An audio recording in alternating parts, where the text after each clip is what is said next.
하루 10분 디지털 경제 뉴스 디지털투데이 데일리픽입니다.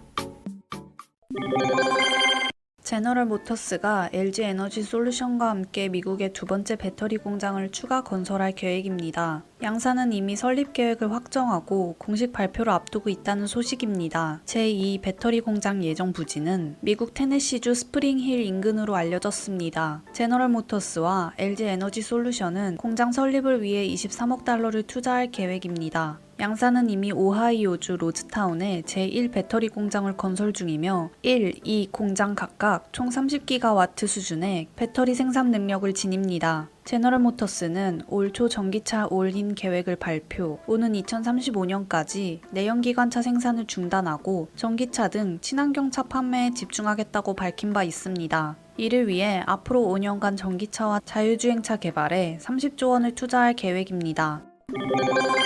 포드가 자체 개발 자율주행 기능인 블루크루즈 시스템을 공식 발표했습니다. 블루크루즈는 고속도로 등 자동차 전용 도로에서 운전자가 직접 개입하지 않고 스스로 목적지까지 운행할 수 있는 제한적인 자율주행 기능을 제공합니다. 테슬라 오토파일럿과 직접적인 비교가 가능한 기능입니다. 포드는 블루크루즈 개발을 위해 총 80만 킬로미터의 주행 테스트를 거친 후 미국과 캐나다에서 실제 도로 위를 주행하는 로드 테스트를 진행하고 있다고 밝혔습니다. 블루크루즈 자율주행 기능은 포드 F150 픽업 트럭과 머스탱 마하이 전기차에 탑재된 포드 코파일럿 360 액티브 2.0 시스템에 장착됐습니다. 최종 테스트 주행을 마친 후 올 하반기 정식 버전 출시를 예고했습니다. 블루크루즈 자율주행 기능은 테슬라 오토파일럿과 유사한 레벨 2 단계의 주행 보조 기술입니다. 테슬라 오토파일럿은 운전대에 손을 올려놓고 있어야 하지만 포드 블루크루즈는 한 단계 더 나아가 운전대에 손을 가져다 댈 필요가 없이 편안하고 안전하게 주행이 가능한 수준이라고 알려져 있습니다.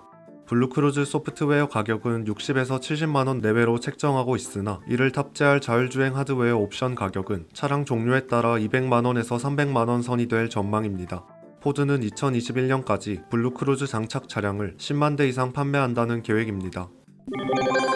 내년 이후 출시할 애플의 아이폰 14 시리즈에는 8K 촬영을 지원하는 고해상도 카메라가 탑재되며 5.4인치 미니 제품은 출시되지 않을 것이라는 전망이 나왔습니다. 애플 전문 분석가 밍치거 TF 인터내셔널 증권 애널리스트는 최근 투자 보고서를 통해 차차기 아이폰 14 시리즈에 대한 기술 전망을 내놓았습니다. 그는 부품 공급망 분석을 통해 아이폰 14 시리즈의 8K 초고해상도 동영상 촬영이 가능한 4800만 화소급 1.3인치 분의 1 카메라 센서가 탑재될 것으로 전망했습니다. 디스플레이 전면 상단부 노치 영역은 여전히 존재하겠지만 크기는 상당히 줄어들 것으로 보았습니다. 아울러 판매량이 상대적으로 저조한 5.4인치대 미니 제품군은 아이폰 14 시리즈 설계에서 고려되지 않고 6.1인치와 6.7인치 디스플레이만 채택될 것이라고 전했습니다. 이와 함께 반도체 공급 부족 사태가 장기화하면 아이폰 14 출시가 2022년 가을이 아닌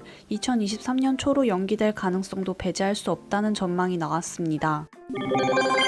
한글과 컴퓨터가 워드 프로세서인 아레아 한글 문서 기본 형식을 개방형인 HWPX로 변환하는 정기 패치를 실시합니다.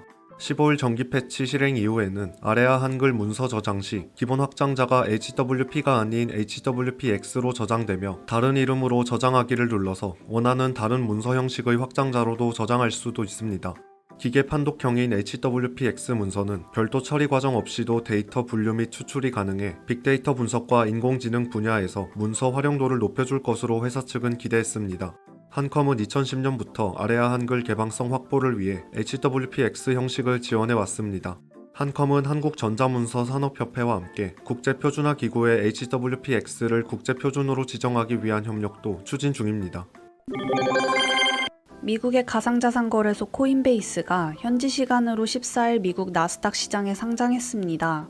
코인베이스 주가는 이날 준거 가격인 주당 250달러를 훌쩍 뛰어넘은 381달러로 거래를 시작해 장중 최고 429.54달러까지 올랐습니다. 시가총액은 단번에 1000억 달러까지 올랐습니다. 그러나 장 마감을 즈음해 급속히 하락, 시초가보다 낮은 328.28달러의 거래를 마쳤습니다. 시가총액 858억 달러로 영국 글로벌 은행 HSBC의 시총 875억 달러와 맞먹는 수준입니다. 코인베이스 기업 가치를 두고 주류 금융사와 금융당국은 우려의 목소리를 내기도 했습니다. 안정성이 담보되지 않은 가상자산 기업의 가치가 너무 과대평가돼 있다는 비판입니다. 파월 미국 연준 의장 역시 이날 금융 포럼에 참석해 가상자산은 투기 수단의 일종, 결제가 가능한 화폐의 지위에 이르지는 못했다라고 언급하며 견제구를 날렸습니다. 코인베이스 상장을 의식한 발언으로 해석됩니다. 올 들어 가상자산 투자 과열 분위기에 대해 규제 강화 목소리도 높아지고 있습니다. 코인베이스의 브라이언 암스트롱 CEO는 상장을 앞두고 디지털 자산 시장의 성장은 아직 정점에 도달하지 않았다. 시장의 가장 큰 걸림돌은 당국의 규제라는 견해를 밝힌 바 있습니다. 카카오가 액면 분할 후 첫 거래일인 15일 큰 폭으로 올랐습니다. 이날 유가증권 시장에서 카카오는 전 거래일보다 7.59% 오른 12만 500원의 거래를 마쳤습니다. 개인이 4,348억 원어치를 순매수했습니다. 이날 카카오의 개인 순매수 금액은 유가증권 시장과 코스닥을 통틀어 1위였습니다. 종가 기준 시가총액은 53조 4,790억 원으로 코스피 종목 중 5위에 올랐습니다. 카카오는 주식 액면가를 500원에서 100원으로 쪼개는 분할을 마치고 사흘간 거래 정지를 거쳐 이날 거래를 재개했습니다. 액면 분할을 앞두고 카카오는 가상화폐 거래소 업비트 운영사인 두나무 지분가치 등이 부각되며 신고가 행진을 이어왔습니다. 이날 증권가에서는 카카오 목표 주가를 줄줄이 상향 조정했습니다. 목표 주가를 올린 증권사는 이베스트 투자증권이 15만 2천원, NH투자증권이 14만원, 신한금융투자가 13만 5천원 등입니다. 글로벌 모바일 플랫폼 라인이 상반기부터 365일 경력 상시 채용을 진행합니다. 라인은 국내 전 계열사, 전 직군에 걸쳐 세 자릿수의 인원을 채용합니다. 개발, 디자인, 기획, 사업, 경영 지원 등 폭넓은 분야에 걸쳐 핵심 인재를 발굴할 계획입니다. 카카오도 상반기 채용 연계형 인턴십을 모집합니다. 채용 연계형 인턴십은 15일부터 5월 3일까지 지원자를 모집하며 서비스 비즈, 테크 분야 모두 합쳐 세 자릿수 합격자를 선발할 예정입니다. 합격자는 2달간의 인턴십 기간이 끝나면 평가를 거쳐 카카오의 정규직으로 입사할 수 있습니다. 오는 17일부터 전국 도시에서 차량 제한 속도가 일반 도로의 경우 시속 50km, 이면 도로는 시속 30km로 낮아집니다. 경찰청과 행정안전부, 국토교통부는 이 같은 내용을 담은 개정 도로교통법 시행규칙이 전국에서 전면 시행된다고 밝혔습니다. 고속도로, 자동차 전용 도로를 제외한 도시부 일반 도로는 최고 속도를 시속 50km로 제한합니다.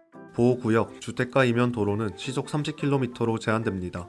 기존 도심부 일반 도로 제한 속도는 편도 1차로가 시속 60km, 편도 2차로 이상은 시속 80km입니다. 이면 도로는 시속 40에서 50km 등이었습니다.